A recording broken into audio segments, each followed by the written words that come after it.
नमः शिवाय। ओम नमः शिवाय। शत्रुद्र संहिता, पहला अध्याय। शिव के 5 अवतार। शौनक जी बोले, हे सूत जी, जो परमानंद हैं, जिनकी लीलाएं अनंत हैं और जो सर्वेश्वर अर्थात सबके ईश्वर हैं, जो देवी गौरी के प्रियतम तथा कार्तिकेय व विघ्न विनाशक गणेश जी के जन्मदाता हैं, उन आदिदेव भगवान शिव की हमें वंदना करनी चाहिए। हे सूत जी, आप मुझे भगवान शिव के उन अवतारों के बारे में बताइए जिनमें सज्जनों का कल्याण शिवजी द्वारा किया गया है। सूत जी बोले, हे शौनक जी, यही बात पूर्व में सनत कुमार जी ने परम शिव भक्त नंदीश्वर से पूछी थी। तब नंदीश्वर ने भगवान शिव के चरणों का स्मरण करते हुए कहा, मुने, भगवान शिव तो सर्वव्यापक हैं और उनके असंख्य अवतार हैं। श्वेतलोहित नामक 19वें कल्प में शिवजी का सद्योजात नामक अवतार हुआ है। यही शिवजी का प्रथम अवतार कहा जाता है। उस कल्प में परम ब्रह्मा का ध्यान करते हुए ब्रह्मा जी की शिखा से श्वेत लोहित कुमार उत्पन्न हुए। तब सद्योजात को शिव अवतार जानकर ब्रह्मा जी प्रसन्नतापूर्वक उनका बार बार चिंतन करने लगे। ब्रह्मा जी के चिंतन से परमब्रह्म स्वरूपी 4 यशस्वी ज्ञान संपन्न कुमार उत्पन्न हुए। उनके नाम सुनंद, नंदन, विश्वनंदन और उपनंदन थे। तब सद्योजात भगवान शिव ने ब्रह्मा जी को परम ज्ञान प्रदान किया तथा इस सृष्टि को उत्पन्न करने की शक्ति उन्हें प्रदान की। तत्पश्चात रक्त नामक 20वां कल्प आया। इसमें ब्रह्मा जी का शरीर रक्तवर्ण का हो गया। इस प्रकार ध्यान करते हुए उनके मन में अचानक पुत्र प्राप्ति का विचार आया। उसी समय उन्हें एक पुत्र प्राप्त हुआ। उसने लाल रंग के कपड़े पहन रखे थे तथा उसके सभी आभूषण और आंखें भी लाल ही थीं। तब उस पुत्र को भगवान शिव का दिया हुआ प्रसाद जानकर ब्रह्मा जी बहुत प्रसन्न हुए। उन्होंने भगवान शिव की स्तुति करनी आरंभ कर दी। उस लाल वस्त्रधारी के विरज, विवाह, विशाख और विश्वभान नाम के 4 पुत्र हुए। तत्पश्चात वामदेव भगवान शिव ने ब्रह्मा जी को सृष्टि की रचना करने की आज्ञा प्रदान की। इसके बाद 21वां कल्प आया, जिसमें ब्रह्मा जी ने पीले वस्त्र धारण किए।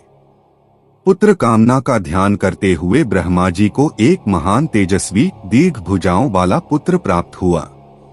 उस पुत्र को ब्रह्मा जी ने अपनी बुद्धि से तत्पुरुष शिव समझा। तब उन्होंने गायत्री का जाप आरंभ किया। देवी गायत्री एवं शिव कृपा से उस पीत वस्त्रधारी दिव्य कुमार के अनेकों पुत्र हुए। इसके पश्चात शिव नामक कल्प हुआ।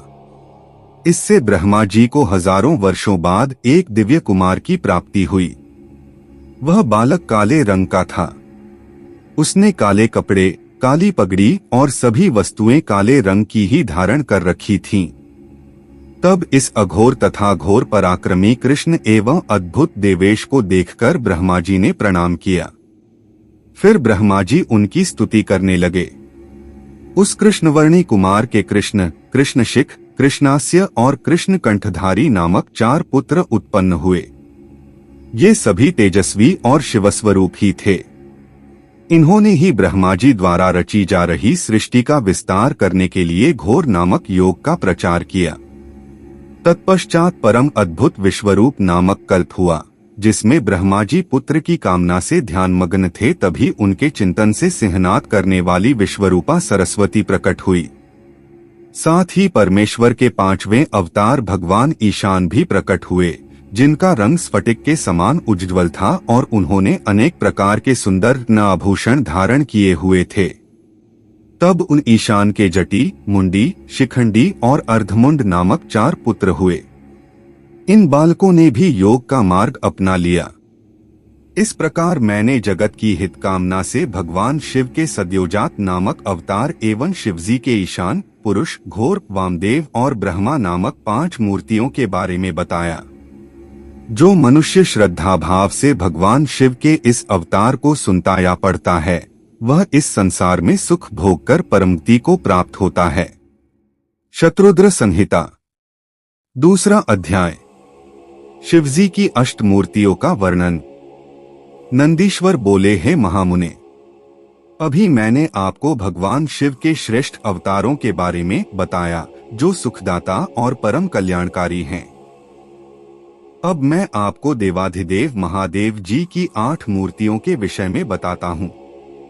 मुने, इस विश्व में भगवान शिव की प्रसिद्ध अष्टमूर्तियां निम्न हैं: शर्व, भव, रुद्र, उग्र, भीम, पशुपति, ईशान और महादेव। ये 8 मूर्तियां सूत्र में मणियों की तरह पिरोई गई हैं। भगवान शिव की ये अष्टमूर्तियां पृथ्वी, जल, अग्नि, वायु, आकाश, क्षेत्रज्ञ, सूर्य और चंद्रमा में अधिष्ठित हैं। शास्त्रों के अनुसार भगवान शिव का विश्वंभर रूप इस चराचर जगत को धारण करने वाला है। उन्हीं का भव रूप सलिलात्मक एवं समस्त जगत को जीवन प्रदान करने वाला है और संसार का पालन करता है एवं उसे चलाता है। यही तीसरी मूर्ति का उग्र रूप है। महादेव जी के आकाशात्मक रूप को भीम कहते हैं, जिससे राज समुदाय का भेदन होता है। भक्तवत्सल भगवान शिव का पशुपति रूप आत्माओं का अधिष्ठान करने वाला, संपूर्ण क्षेत्र में निवास करने वाला है। यही पशु एवं जीवों के पाश को काटने वाला है। महादेव जी का इस संसार को प्रकाशित करने वाला सूर्य रूप ईशान है और यही आकाश में फैला हुआ है। भगवान शिव का अमृतमयी रश्मियों वाला तथा संसार को तृप्त करने वाला रूप महादेव के नाम से पुकारा जाता है। आत्मा देवाधिदेव भगवान शिव का 8वां मूर्ति रूप है और अन्य मूर्तियों की व्यापिका है। भगवान शिव के इस अष्टमूर्ति स्वरूप के कारण ही पूरा संसार शिवमय है। जिस प्रकार पौधे को पानी से सींचने से शाखाएं एवं फूल पुष्पित होते हैं, उसी प्रकार शिव स्वरूप से यह विश्व परिपुष्ट होता है। जिस प्रकार पिता पुत्र को देखकर हर्षित होता है, उसी प्रकार इस जगत के पिता भगवान शिव भी अपने भक्तों को हर्षित और प्रसन्न देखकर संतुष्ट होते हैं और उन्हें आनंद की प्राप्ति होती है। इसलिए हमें सदैव भक्तिभाव से उनकी प्रसन्नता हेतु कार्य करना चाहिए। शत्रुद्र संहिता 3रा अध्याय। अर्धनारीश्वर शिव। नंदीश्वर बोले, जब ब्रह्मा जी द्वारा रची हुई इस सृष्टि का विस्तार नहीं हुआ, तब वे बड़े चिंतित होकर विस्तार के उपायों के विषय में सोचने लगे। ब्रह्मा जी ने विचार किया कि यदि कोई इस संबंध में मेरी मदद कर सकता है तो वे सिर्फ भगवान शिव हैं। तब अपने आराध्य देव भगवान शिव को प्रसन्न करने हेतु उन्होंने शिव शिवा के संयुक्त रूप की आराधना करनी आरंभ कर दी। उनकी स्तुति से प्रसन्न होकर भगवान शिव उनके सामने प्रकट हुए और बोले, हे ब्रह्मान, कहो क्या चाहते हो? अपने मनोरथ के विषय में बताओ ताकि मैं उसे करने में तुम्हारी मदद कर सकूं।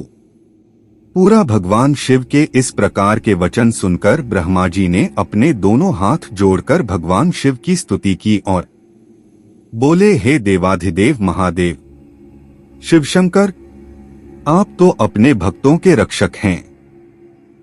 आप उनके समस्त दुखों को दूर करके उनको अभीष्ट फल प्रदान करते हैं। भगवान, आपकी आज्ञा के अनुसार मैंने सृष्टि की रचना की है, परंतु भगवान, मेरे द्वारा रची गई सृष्टि का विस्तार नहीं हो रहा है। यदि यह कार्य इसी तरह होता रहा तो कभी भी सृष्टि में वृद्धि नहीं हो पाएगी। तब ब्रह्मा जी के इन वचनों को सुनकर भगवान शिव बोले, हे ब्रह्मा, मैं जानता हूं कि तुमने अपनी सृष्टि में प्रजा की वृद्धि के लिए मेरी पूजा आराधना की है। यह कहकर शिवजी ने अपने शरीर से देवी शिवा को अलग कर दिया। देवी शिवा को वहां देखकर ब्रह्मा जी देवी शिवा की स्तुति करने लगे और कहने लगे, देवी, आपके पति भगवान शिव की ही कृपा से इस सृष्टि का सृजन हुआ है। भगवान शिव बोले, हे ब्रह्मा जी, मैंने आपके मनोरथ को पूर्ण करने के लिए ही देवी शिवा को प्रकट किया है। इस सृष्टि का विस्तार तभी संभव है जब मैथुनी सृष्टि की रचना हो, इसलिए तुम इस कार्य की पूर्ति करो। यह सुनकर ब्रह्मा जी भगवान शिव और शिवा दोनों की प्रसन्नता हेतु कार्य करने लगे। ब्रह्मा जी बोले, हे देवी, सृष्टि के आरंभ में आपके पति देवाधिदेव भगवान शिव ने ही मेरी रचना की थी और मुझे सृष्टि की रचना करने का आदेश दिया था, जिसके फलस्वरूप मैंने अनेक पुरुषों की रचना की, परंतु इतना करने पर भी उनकी वृद्धि संभव नहीं हो सकी। इसलिए माते, मैं अपनी प्रजा की वृद्धि हेतु आपकी शरण में आया हूँ। प्रजा वृद्धि तभी संभव है जब सृष्टि का निर्माण कार्य अर्थात वृद्धि स्त्री पुरुष के समागम से हो, परंतु अभी तक मैं नारी को प्रकट नहीं कर पाया हूँ। हे शिवे, आप मुझे नारी की सृष्टि करने की शक्ति प्रदान करें। हे सर्वेश्वरी, हे जगत जननी, मेरे कार्य की सिद्धि हेतु आप मेरे पुत्र दक्ष की पुत्री के रूप में जन्म लीजिए। ब्रह्मा जी की प्रार्थना को मानते हुए देवी जगदम्बा ने दक्ष की पुत्री होना स्वीकार कर लिया। यह कहकर देवी शिवा ने भगवान शिव के शरीर में प्रवेश कर लिया। तत्पश्चात शिव शिवा वहां से अंतर्धान हो गए। तभी से शिव शिवा का अर्धनारीश्वर रूप विख्यात हुआ और इस संसार में स्त्री जाति की रचना संभव हुई। यह अर्धनारीश्वर स्वरूप वर्णन अत्यंत आनंददायक एवं मंगलकारी है। शत्रुद्र संहिता, चौथा अध्याय। ऋषभदेव अवतार का वर्णन। नंदीश्वर बोले, हे सर्वज्ञ सनत कुमार जी, एक बार ब्रह्मा जी से भगवान शिव बोले, ब्राह्मण, 7वें मनवंतर में वाराह कल्प होगा। इसमें कल्पेश्वर भगवान प्रकट होंगे जो तीनों लोकों को अपने दिव्य प्रकाश से आलोकित करेंगे और तुम वैवस्वत मनु के प्रपौत्र बनोगे। उन मनवंतर में 4 युग होंगे। द्वापर युग के अंत में मैं ब्राह्मणों की रक्षा करने और उनका हित करने हेतु अवतार धारण करूंगा। द्वापर युग में व्यास जी प्रभु का रूप धारण करेंगे। कलयुग के अंत में मैं देवी शिवा सहित श्वेत नामक ब्राह्मण मुनि के रूप में प्रकट होऊंगा। हिमालय पर्वत पर मेरे श्वेत, श्वेतशिख, श्वेताश्व और श्वेतलोहित नामक 4 शिष्य होंगे। मेरे ये शिष्य अविनाशी तत्व को जानकर जन्म मृत्यु के बंधनों से मुक्त हो जाएंगे। हिमालय के उच्च शिखर पर जब मैं अवतार लूंगा, उस समय ब्रह्मा जी मेरे शिष्य बनकर मुझसे अव्यय तत्व की शिक्षा लेंगे और मेरे परम भक्त बनकर मेरी आराधना करेंगे। द्वापर में प्रजापति सत्य तो कलियुग में सुतारी नाम से मुझे प्रसिद्धि मिलेगी। उस युग में दुंदुभी, शत्रुप, त्रिशीक और केतु आदि वेदों के ज्ञाता मेरे प्रिय शिष्य होंगे। मेरे ये शिष्य ध्यान और योग के माध्यम से शिवलोक को प्राप्त करेंगे। द्वापर के तीसरे चरण में व्यास जी भार्गव के रूप में अवतरित होंगे और शिवलोक के पास दमन नाम से प्रसिद्ध होंगे। मेरे विशोकादि नामक 4 पुत्र व्यास जी के शिष्य होंगे, जिन्हें मैं दृढ़ निवृत्ति का उपदेश दूंगा। तत्पश्चात चौथे द्वापर में अंगिराज व्यास होंगे और मैं सुहोत्र नाम से प्रकट होऊंगा। मेरे 4 पुत्र होंगे और वे चारों महात्मा बन जाएंगे। मेरे ये चारों पुत्र सुमुख, दुर्मुख, दुदर्भ और दुर्तिक्रम नाम से विख्यात होंगे। 5वें द्वापर में व्यास जी सविता नाम से प्रसिद्ध होंगे और मैं कंक नामक योगी व महान तपस्वी होऊंगा। तब मैं व्यास जी की सहायता करूंगा और उन्हें अर्थ मुक्ति के मार्ग का आश्रय दूंगा। 9वां द्वापर आने पर व्यास जी सारस्वत होंगे। तब मैं स्वयं ऋषभ नामक अवतार धारण करूंगा। पाराशर, गर्ग, भार्गव तथा गिरीश मेरे शिष्य होंगे। ये चारों श्रेष्ठ योगी होंगे और सदा योग के मार्ग का ही अनुसरण करेंगे। अपने ऋषभ अवतार में मैं भद्रायु नाम के एक राजकुमार को जीवन दान दूंगा, जो कि विष द्वारा मर जाएगा। जब वह राजकुमार भद्रायु 16 वर्ष का होगा, उस समय मेरे अंश ऋषभ ऋषि उसके घर जाएंगे। जब वह राजकुमार श्रद्धा और भक्ति भावना से उनका पूजन करेगा, तब वे मुनि उसे राजधर्म का उपदेश देंगे। उसकी पूजा अर्चना से प्रसन्न होकर वे मुनि भद्रायु को दिव्य कवच, शंख तथा शत्रुओं का विनाश करने वाला खड्ग प्रदान करेंगे। यही नहीं, वे उसके शरीर पर अद्भुत भस्म लगाकर उसे 12,000 हाथियों का बल भी प्रदान करेंगे। इस प्रकार भद्रायु को अनेकों वरदान और दिव्य वस्तुएं प्रदान करने के पश्चात वे वहां से चले जाएंगे। तब भद्रायु रिपुगनों को युद्ध में हराकर कीर्तिमालिनी नामक परम सुंदरी कन्या में से विवाह करके धर्मपूर्वक राज्य करेगा। यही ऋषभ नामक नवा अवतार है। ऋषभ चरित्र परम पावन, महान तथा स्वर्ग, यश और आयु प्रदान करने वाला है। शत्रुद्र संहिता 5वां अध्याय। शिवजी द्वारा योगेश्वर अवतारों का वर्णन। शिवजी बोले, ब्राह्मण, 10वें द्वापर में त्रिधामा नामक व्यास मुनि होंगे जो हिमालय के उच्च शिखर पर भृंगु नामक स्थान पर रहेंगे। उस अवतार में भी मेरे भृगु, बलवंधु, नरामित्र और केतुश्रिंग नामक 4 तपस्वी होंगे। 11वां द्वापर आने पर त्रिवृत नामक व्यास होंगे और मैं कलिंग में गंगा के द्वापर में तप नाम से प्रकट होऊंगा और लंबोदर, लंबादा, केशलंब पुत्र और प्रलंबक नामक मेरे 4 पुत्र होंगे। ये चारों दृढ़वर्ती होंगे। तत्पश्चात 12वां द्वापर आएगा। इसमें शक्तेजा मुनि व्यास होंगे और मैं अत्रि नामक अवतार धारण करूंगा। उस समय सर्वज्ञ, संबुद्धि, साध्य और शर्व नाम के मेरे 4 पुत्र होंगे। ये महायोगी होंगे और निवृत्ति के मार्ग का अनुसरण करेंगे। 13वें द्वापर में व्यास धर्मस्वरूप नारायण होंगे और मैं गंधमादन पर्वत पर बालखिल्याश्रम में जन्म लेकर महामुनि बलि के नाम से जाना जाऊंगा। तब सुधामा, कश्यप, वशिष्ठ और विरजा मेरे पुत्र होंगे। वहीं 14वें द्वापर युग में व्यास जी दक्ष बनकर और मैं गौतम के रूप में अवतरित होऊंगा। तब अत्रि, वशद, श्रवण और श्रविकष्ट मेरे पुत्र के रूप में जन्म लेंगे। 15वां द्वापर आने पर मैं हिमालय के वेदशीर्ष नामक पर्वत पर सरस्वती नदी के उत्तरी तट पर वेदशिरा का रूप धारण करूंगा। वेदशिरा के अवतार में कुनी, कुनीबाहु, कुशरीर और कुनेत्रक नाम के 4 वीर पराक्रमी पुत्र उत्पन्न होंगे। उस समय व्यास जी त्रयारुणी नामक अवतार में होंगे। 16वां द्वापर युग आने पर व्यास जी देव नाम धारण करेंगे और मैं गोकर्ण नामक वन में गोकर्ण बनकर जन्म लूंगा तथा काश्यप, उष्णा, च्यवन और बृहस्पति मेरे 4 पुत्र होंगे। 17वें द्वापर युग में व्यास देवकृतंजय होंगे। मैं गुहावासी नाम से अवतार लूंगा और उतथ्य, वामदेव, महायोगा और महाबल मेरे पुत्र होंगे। 18वां द्वापर आने पर मैं शिखंडी पर्वत पर जहाँ शिखंडी वन है वहाँ शिखंडी नाम से अवतरित होऊंगा और ऋतंजय व्यास होंगे। उस समय वाचश्रवा, रुचिक, शावास्य और यतीश्वर मेरे पुत्र तपस्वी होंगे।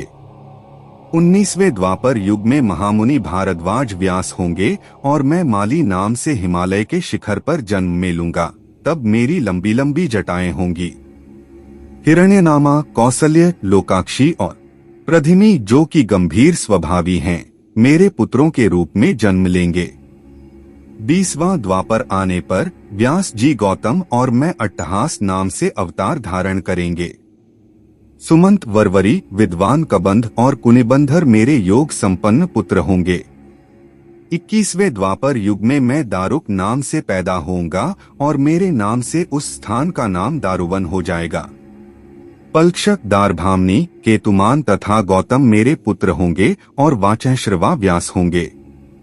22वां द्वापर युग आने पर व्यास जी सुषमायण के रूप में अवतार लेंगे और मैं वाराणसी में लांगली भीम के अवतार के रूप में प्रकट होऊंगा।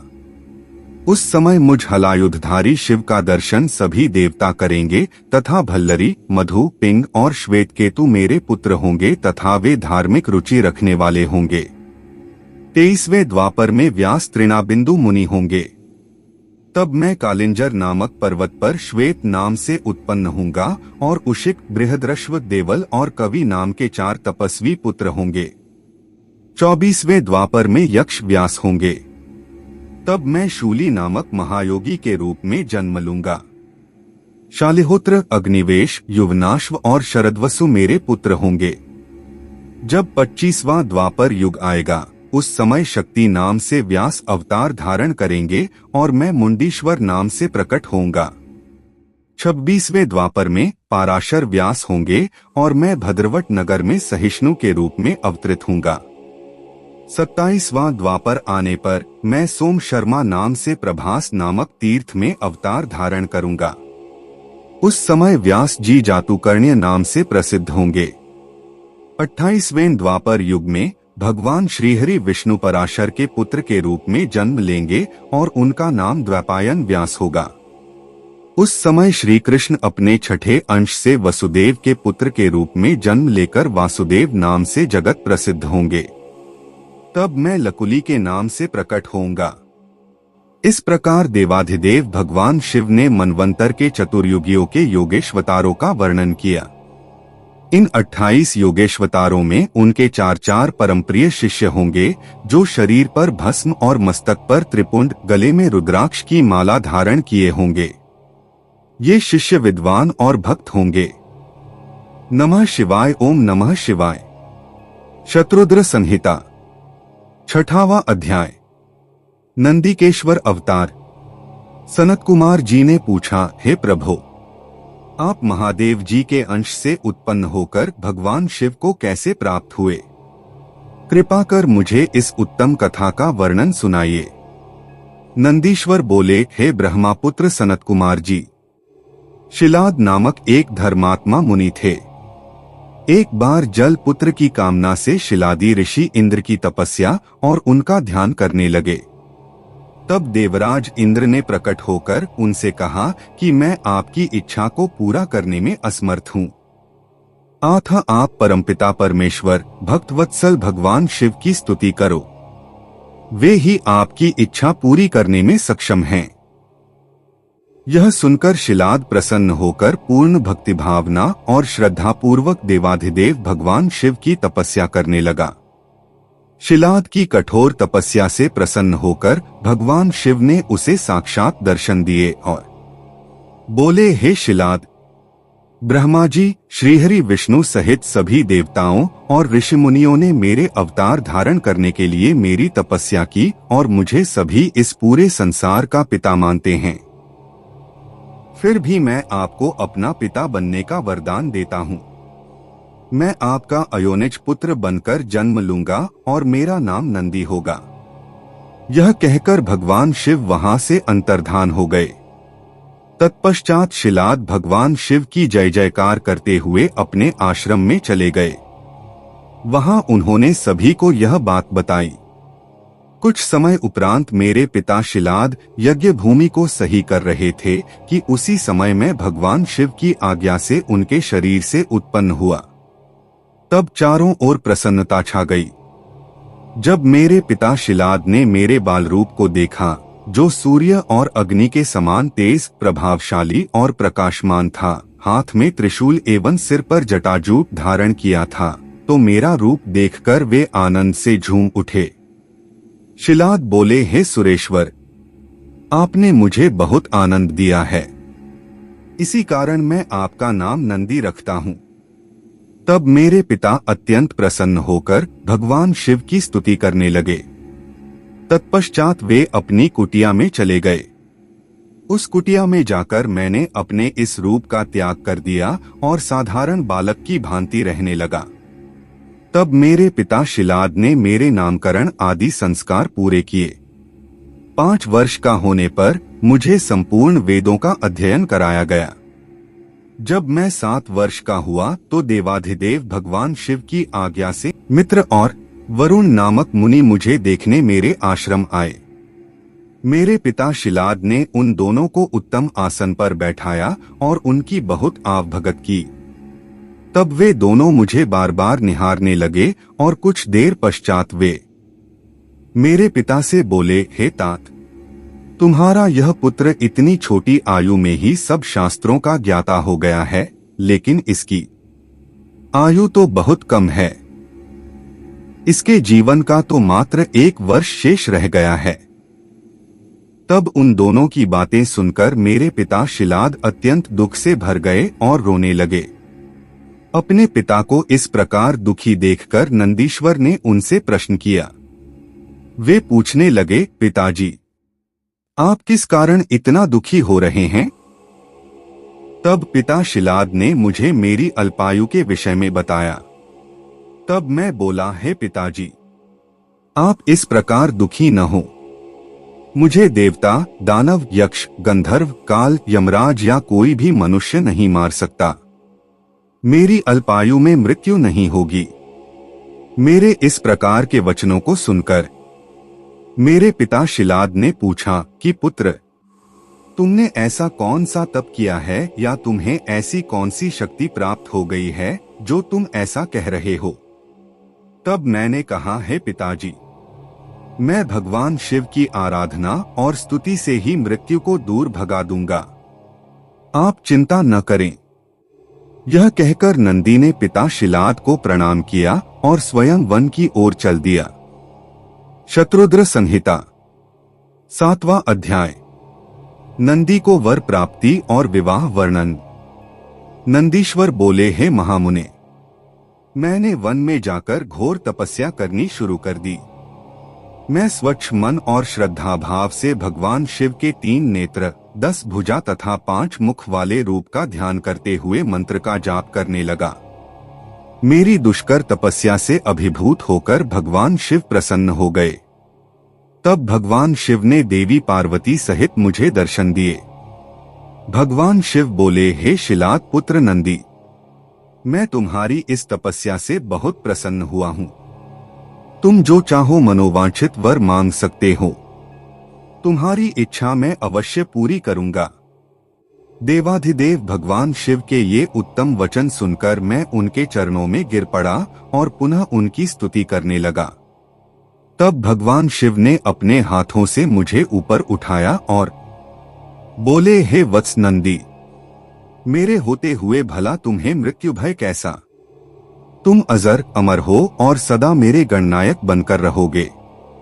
मेरा प्रेम तुम पर सदा बना रहेगा और तुम मृत्यु को कभी प्राप्त नहीं होगे। तुम्हारे घर पधारे वे दोनों मुनि मैंने ही भेजे थे। अतः अब तुम अपने शोक और चिंताओं को त्याग दो। यह कहकर भगवान शिव ने कमल के फूलों की माला अपने गले में से उतारकर मेरे गले में डाल दी। माला मेरे गले में पड़ते ही मेरे 3 नेत्र और 10 भुजाएं हो गईं। तत्पश्चात भगवान शिव मुझसे बोले कि तुम और क्या चाहते हो? मैंने कहा, प्रभु, मैं आपकी सवारी बनना चाहता हूँ। तब महादेव शिवजी ने अपनी जटाओं से हार के समान निर्मल जल मुझ पर छिड़ककर कहा कि नंदी हो जाओ। तब उन परमेश्वर शिव की जटा से जटोरक, त्रिस्तोता, वृषभध्वनि, स्पणीदका और जम्बू नदियां बह निकली। ये 5 नदियां पंचद नाम से जप्तेश्वर नामक स्थान के पास बह रही हैं। जो मनुष्य इन पंचनद नामक नदियों पर जाकर प्रसन्न मन से भगवान शिव की उपासना करता है, उसे परम मोक्ष की प्राप्ति होती है। उसकी सभी कामनाएं भगवान शिव अवश्य पूरी करते हैं। भगवान शिव ने देवी पार्वती से कहा कि देवी, मैं नंदी को अपने गणों का अधिपति बनाना चाहता हूँ। शिवजी के वचन सुनकर देवी पार्वती बोली, प्रभु, मैं नंदी को अपना पुत्र मानती हूँ। तब भगवान शिव ने अपने सभी गणों को बुलाकर उनसे कहा कि मैंने नंदी को आप सब गणों का अधिपति बनाया है। भगवान शिव का यह कथन सुनकर सभी गणों ने प्रसन्नतापूर्वक उन्हें अपना स्वामी स्वीकार किया। फिर सब देवताओं और मुनियों ने नंदी का अभिषेक किया। तत्पश्चात नंदी का विवाह मरुतों की सुंदर दिव्य कन्या सुरसा से संपन्न हुआ।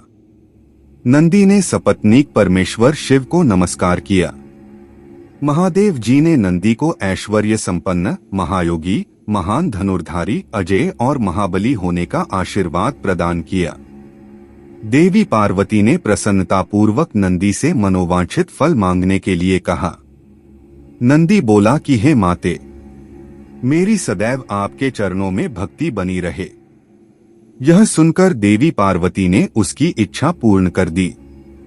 तत्पश्चात सब देवताओं ने भी हर्षित मन से मुझे अनेक वरदान प्रदान किए। तब भगवान शिव से आज्ञा लेकर सब उनका गुणगान करते हुए अपने स्थान को चले गए। महामुने, नंदीश्वर के अवतार का वर्णन शिव भक्ति बढ़ाने वाला और आनंददायक है। इसे पढ़ने अथवा सुनने से सभी सुखों की प्राप्ति होती है। शत्रुद्र संहिता 8वां अध्याय। भैरव अवतार। नंदीश्वर बोले, हे सनत कुमार जी, भगवान शिव के परम रूप भैरव जी हैं। एक समय की बात है, ब्रह्मा जी सुमेरु पर्वत पर बैठकर ध्यान में मग्न थे। उसी समय देवता उनके पास आए और उन्हें हाथ जोड़कर नमस्कार करने लगे। तत्पश्चात उन्होंने पूछा, हे ब्राह्मण, इस संसार में अविनाशी तत्व क्या है? कृपा कर इस विषय में हमें बताइए। तब भगवान शिव की माया से मोहित होकर ब्रह्मा जी बोले, हे देवताओं, आपकी प्रसन्नता के लिए मैं आपको उस अविनाशी तत्व के बारे में बताता हूं। इस संसार में मुझसे बढ़कर कोई भी नहीं है। मेरे द्वारा ही यह सारा संसार उत्पन्न हुआ है। मैं ही स्वयंभू अज, ईश्वर, अनादि, भोक्ता, ब्रह्मा और निरंजन आत्मा हूं। मेरे कारण ही संसार प्रवृत्त और निवृत्त होता है। ब्रह्मा जी के इन वचनों को सुनकर वहीं बैठे भगवान श्रीहरि विष्णु को बहुत बुरा लगा। तब श्रीहरि ब्रह्मा जी को समझाते हुए बोले कि ब्राह्मण, तुम इस प्रकार अपनी स्वयं ही प्रशंसा न करो, क्योंकि मेरी आज्ञा के फलस्वरूप ही तुम इस सृष्टि के रचयिता हो। इस प्रकार ब्रह्मा जी व श्रीहरि आपस में लड़ाई करने लगे। दोनों ही अपने को बड़ा और दूसरे को निम्न समझ रहे थे। तब उन्होंने अपने को उच्च सिद्ध करने के लिए वेदों का स्मरण किया। फलस्वरूप चारों वेद वहां उपस्थित हो गए। जब ब्रह्मा जी और श्रीहरि विष्णु ने उन चारों वेदों से अपनी श्रेष्ठता के संबंध में पूछा, तब सर्वप्रथम ऋग्वेद भगवान शिव का स्मरण करते हुए बोले, हे ब्राह्मण, हे श्रीहरि, जिसके भीतर समस्त भूत निहित हैं तथा जिसके द्वारा सब कुछ प्रवृत्त होता है, जिन्हें इस संसार में परम तत्व कहा जाता है, वह एक भगवान शिव ही हैं।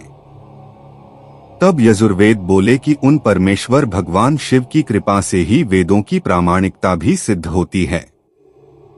उन्हीं भगवान शिव शंकर को संपूर्ण यज्ञों तथा योग में स्मरण किया जाता है। तत्पश्चात सामवेद बोले कि जो समस्त संसार के लोगों को भरमाता है और जिसकी खोज में सदा ऋषि मुनि लगे रहते हैं, जिनकी कांति से सारा विश्व प्रकाशमान होता है, वह त्र्यंबक महादेव जी हैं।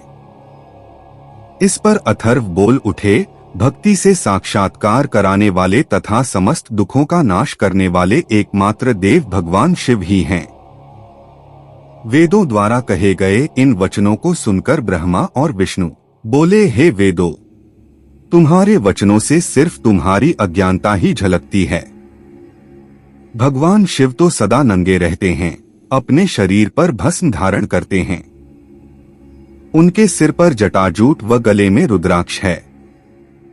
वे सर्पों को भी धारण करते में हैं। भला शिव को परम तत्व कैसे कहा जा सकता है? उन्हें परम ब्रह्म किस प्रकार माना जा सकता है? ब्रह्मा जी और श्रीहरि विष्णु के इन वचनों को सुनकर हर जगह मूर्त और अमूर्त रूप में विद्यमान रहने वाले ओंकार बोले कि भगवान शिव शक्तिधारी हैं। वही परमेश्वर हैं तथा सबका कल्याण करने वाले हैं। वे महान लीलाधारी हैं और इस संसार में सब कुछ उनकी आज्ञा से ही होता है। ओंकार की बातें सुनकर भी ब्रह्मा जी और विष्णु जी की बुद्धि में ये बातें नहीं आईं और वे इसी प्रकार आपस में लड़ते रहे। उनका विवाद खत्म होने का नाम ही नहीं ले रहा था। तभी उन दोनों के बीच में एक विशाल ज्योति प्रकट हो गई। इस विशाल ज्योति का न तो आरंभ था न ही कोई अंत। उस अग्नि की ज्वाला से ब्रह्मा जी का पांचवा मुख जलने लगा। उसी समय कल्याणकारी भगवान शिव वहां प्रकट हो गए। ब्रह्मा जी शिवजी से बोले, हे पुत्र, तुम मेरी शरण में आओ, मैं तुम्हारी रक्षा करूंगा। तुम मेरे सिर से ही प्रकट हुए हो। तुमने प्रकट होकर रोना आरंभ कर दिया था, इसी कारण मैंने तुम्हारा नाम रुद्र रखा था। ब्रह्मा जी के इस प्रकार के वचनों को सुनकर सर्वेश्वर भगवान शिव को भी क्रोध आ गया। उनके क्रोध से तत्काल ही एक पुरुष उत्पन्न हो गया। उसका नाम भैरव था। भगवान शिव ने उस पुरुष को आदेश देते हुए कहा, हे कालराज, तुम साक्षात काल के समान हो। इसलिए आज से तुम जगत में काल भैरव के नाम से विख्यात होगे। तुम ब्रह्मा पर शासन करो और उनके गर्व को नष्ट करो तथा इस संसार का पालन करो। आज से मैं तुम्हें काशीपुरी का आधिपत्य प्रदान करता हूँ। वहाँ के पापियों को दंड देना तुम्हारा ही कार्य होगा। वहाँ के मनुष्यों द्वारा किए गए अच्छे बुरे कर्मों का लेखा चित्रगुप्त स्वयं लिखेंगे। भगवान शिव के इस आदेश को काल भैरव ने प्रसन्नतापूर्वक ग्रहण किया। तत्पश्चात उन्होंने अपनी बाईं उंगली के अग्रभाग से ब्रह्मा जी का 5वां सिर काट दिया। यह देखकर ब्रह्मा जी भयभीत होकर शत्रुद्रिय का पाठ करने लगे। भगवान शिव की कृपा से दोनों के बीच का विवाद तुरंत समाप्त हो गया। उन्हें शिवजी का अपमान करने पर अत्यंत पछतावा होने लगा। भगवान शिव भक्त वत्सल हैं और अपने भक्तों का सदैव कल्याण करते हैं। उन्होंने ब्रह्मा जी और विष्णु जी को भी क्षमा करके उन्हें अभय प्रदान कर दिया। तत्पश्चात भगवान शिव ने काल भैरव को आज्ञा प्रदान की कि वे सदा ब्रह्मा और विष्णु का आदर करें और पापियों को दंड प्रदान करें। शत्रुद्र संहिता 9वां अध्याय। भैरव जी का अभिवादन। नंदीश्वर बोले, हे सनत कुमार जी, भगवान शिव का आशीर्वाद पाकर भैरव जी कालों के भी काल हुए। उन्होंने अपने प्रभु भगवान शिव की आज्ञा से कापालिक व्रत को धारण किया। काल भैरव हाथ में कपाल लेकर काशी नगरी की ओर चल दिए, परंतु ब्रह्महत्या नामक कन्या उनके पीछे लग गई। एक दिन जब काल भैरव कापालिक वेश धारण करके भगवान नारायण के स्थान पर गए, तब त्रिनेत्रधारी भगवान शिव के भैरव रूप को आता हुआ देखकर सब देवताओं व ऋषि मुनियों ने हाथ जोड़कर उन्हें प्रणाम किया और उनकी स्तुति करने लगे। भगवान विष्णु ने अपनी प्रिया देवी लक्ष्मी से कहा, हे देवी, आज हम दोनों धन्य हो गए जो हमने भगवान शिव के काल भैरव रूप का दर्शन किया। इन्हीं ने इस पृथ्वी को धारण कर रखा है। यह भगवान शिव ही शरणागतों को शांति प्रदान करने वाले तथा सभी तत्वों से युक्त हैं। यही सब प्राणियों के अंतर्यामी और अपने भक्तों को सब कुछ प्रदान करने वाले और उनकी कामनाओं को पूरा करने वाले हैं। इनके दर्शनों से ही मनुष्य सब बंधनों से मुक्त हो जाता है। काल भैरव जी को इस प्रकार भिक्षा मांगते हुए देखकर भगवान श्रीहरि विष्णु ने उनसे प्रश्न किया कि हे भगवान, आप तो तीनों लोकों का राज्य प्रदान करने वाले हैं, भला आपको भिक्षा मांगने की क्या आवश्यकता पड़ गई? तब विष्णु जी के इस प्रकार के वचनों को सुनकर काल भैरव जी बोले, हे नारायण, मैंने ब्रह्मा जी के 5वें सिर को काट दिया था, इसलिए अपने द्वारा किए गए पाप का पश्चाताप करने हेतु मैं यह कर रहा हूँ। तब काल भैरव के इन वचनों को सुनकर भगवान विष्णु बोले, हे भैरव, आप तो समस्त दुखों का नाश करने वाले विघ्नहर्ता हैं। आप सदा ही लीलाएं करते रहते हैं। तब देवी ने भिक्षा के रूप में मनोरथी नाम की विद्या भैरव जी के भिक्षा पात्र में डाल दी। भिक्षा प्राप्त करके भैरव जी अन्य स्थान की ओर चल पड़े। तभी विष्णु जी ने भैरव जी के पीछे जाती हुई ब्रह्महत्या को देखा और उससे कहा कि वह शिवजी का पीछा छोड़ दे, परंतु ब्रह्महत्या ने कहा कि इस बहाने ही मैं शिवजी की सेवा करती हूँ। यह कहकर ब्रह्महत्या फिर भैरव जी का पीछा करते हुए काशी नगरी के समीप आ गई। वहां पहुंचते ही ब्रह्महत्या पाताल में समा गई और ब्रह्मा जी का सिर भैरव जी के हाथ से छूटकर पृथ्वी पर गिर पड़ा। जिस स्थान पर काल भैरव जी के हाथ से ब्रह्मा जी का 5वां सिर गिरा था, वह स्थान कपाल मोचन तीर्थ के रूप में प्रसिद्ध हो गया। जब तक भैरव जी पूरी पृथ्वी का भ्रमण करके काशी नहीं पहुँचे, उनके हाथ में ब्रह्मा जी का सिर चिपका रहा और काशी पहुँचते ही वह छूट गया। इसलिए काशी नगरी को पापनाशिनी माना जाता है और यह सत्पुरुषों द्वारा सदा सेवनीय है। जो मनुष्य शुद्ध हृदय से कपाल मोचन भैरव जी का स्मरण करता है, उसके जन्म जन्मांतरों के पाप नष्ट हो जाते हैं। कपाल मोचन तीर्थ में जाकर विधि पूर्वक पिंडदान और देवपितृ तर्पण करने से मनुष्य ब्रह्महत्या के पाप से भी छुटकारा पा लेता है। प्रतिदिन भैरव जी का दर्शन करने से मनुष्य के समस्त पापों का नाश हो जाता है। काशी में रहने वाला जो पुरुष कृष्णाष्टमी के दिन या मंगलवार को भैरव जी के दर्शन करता है, उसके सभी पाप नष्ट हो जाते हैं। शत्रुद्र संहिता 10वां अध्याय। नृसिंह लीला वर्णन। नंदीश्वर बोले, हे प्रभो, शार्दूल नामक भगवान शिव के अवतार के बारे में मैं तुम्हें बताता हूँ। कल्याणकारी भगवान शिव ने एक बार अग्नि के समान जलते हुए शरभ रूप को भी धारण किया था। वैसे तो भगवान शिव अपने भक्तों की रक्षा करने और उनका कल्याण करने हेतु अनेक अवतार धारण करते हैं, जिनकी गणना करना असंभव है। एक बार अपने द्वारपालों जय विजय को दिए गए शाप के कारण वे दोनों दिति पुत्र कश्यप जी के पुत्रों के रूप में उत्पन्न हुए। पहला पुत्र हिरण्यकशिपु और दूसरा हिरण्याक्ष रूप में विख्यात हुआ। इन दोनों ने घोर तपस्या करके ब्रह्मा जी से वरदान प्राप्त कर लिया और पूरे संसार में उपद्रव करना आरंभ कर दिया। वे किसी से डरते नहीं थे और ऋषिमुनियों और देवताओं के शत्रु बनकर उन्हें सदैव नुकसान पहुंचाते थे। उन्होंने शोणित नगर को अपनी राजधानी बनाया था और तीनों लोकों पर विजय का लक्ष्य बनाकर निरंतर युद्ध में लगे हुए थे। वे बहुत पापी और दुराचारी हो गए थे। इस प्रकार उनके पाप दिन प्रतिदिन बढ़ते ही जा रहे थे। तब ब्रह्मा जी व सब देवताओं ने भगवान श्रीहरि विष्णु से प्रार्थना की कि वे उन्हें हिरण्यकशिपु के अत्याचारों से मुक्त कराएं। हिरण्यकशिपु ने अपने पुत्र प्रहलाद को भी मारने का प्रयत्न किया, क्योंकि प्रहलाद भगवान विष्णु का परम भक्त था और अपने पिता हिरण्यकशिपु को भी सदा विष्णु जी की शरण में जाने की सलाह देता था। जबकि हिरण्यकशिपु अपने आगे किसी को कुछ नहीं समझता था। वह स्वयं को भगवान मानता था और अपनी प्रजा से अपनी पूजा करने के लिए कहता था। एक दिन हिरण्यकशिपु ने प्रहलाद को मार डालने के लिए उसे एक विशाल खंभे पर बांध दिया। भक्तवत्सल भगवान अपने भक्तों को कष्ट में देखकर सदा उनकी रक्षा करने के लिए आते हैं। भगवान विष्णु ने नृसिंह रूप धारण किया, जो कि आधा मनुष्य का था और आधा सिंह का, और उसी खंभे को फाड़कर प्रकट हो गए। उन्होंने देखते ही देखते युद्ध करने आए सभी दैत्यों का संहार कर दिया। तत्पश्चात हिरण्यकशिपु को अपनी गोद में लिटाकर अपने नाखूनों से उसका शरीर फाड़ दिया। हिरण्यकशिपु के मरते ही सब देवता आनंदित हो उठे, परंतु जब नृसिंह रूप धारण किए हुए भगवान विष्णु का क्रोध शांत नहीं हुआ तो सभी चिंतित हो गए।